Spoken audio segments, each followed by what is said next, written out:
Hi, this is your Ate Ying again. Pasensya na, ang tagal kong hindi gumawa ng video kasi feeling ko hindi tatanggapin yung knowledge ko.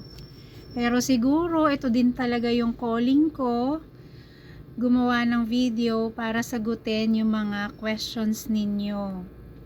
Madami kasi akong friends, relatives na nagtatanong. So, sabi ko, sige, one day, gagawin ko yung video para sa inyo.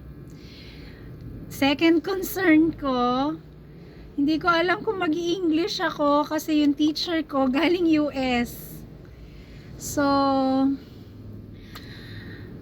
syempre, paano niya maiintindihan yung sinasabi ko kung Tagalog, diba? Pero siguro naman, yung iba, maiintindihan na niya dahil i-inject ko na lang. Magtataglish na lang ako, okay? So, I have this question na about sa mag-asawa. Feeling ko hindi ako yung right person para tanungin nito. Kasi wala naman akong asawa. But, alam ko kasi kung ano yung dapat gawin. And alam nga nila na nag-aral naman ako nito. So, yung hack na gagawin mo is accept the person kung sino siya. Okay? Kasi asawa mo na siya eh. So, accept mo na lang without complaining and without nagging. Okay? Kasi nga, mag-asawa na kayo. So, always focus your energy, always focus your attention to your passion. Focus your attention that brings your joy. Okay? That brings joy. Don't lose your self-worth, don't lose your self-love, and don't lose your self-identity. Kasi yan lang ang parati mong kasama. Okay? Always go back to yourself. Yung energy mo, ibalik mo sa sarili mo. And then, ang susunod is, lahat naman tayo medyo religious person, okay? In some way, lahat tayo religious. Ipagdasal mo tong taong to with blessings.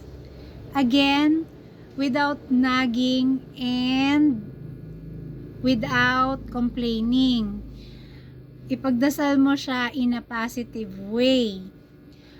After mo siyang ipagdasal in a positive way, don't look at, i-bless mo siya, don't look at the manifestation kung nagbago na ba yung asawa ko dun sa pinagdadasal ko. Walang ganon.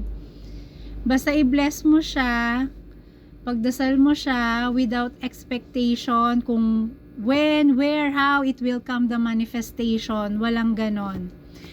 Just keep doing what you are doing. Keep doing what you need to do.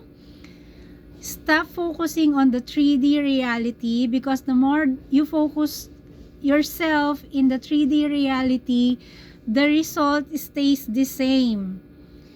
So, yun lang. Yun lang yung hack dyan.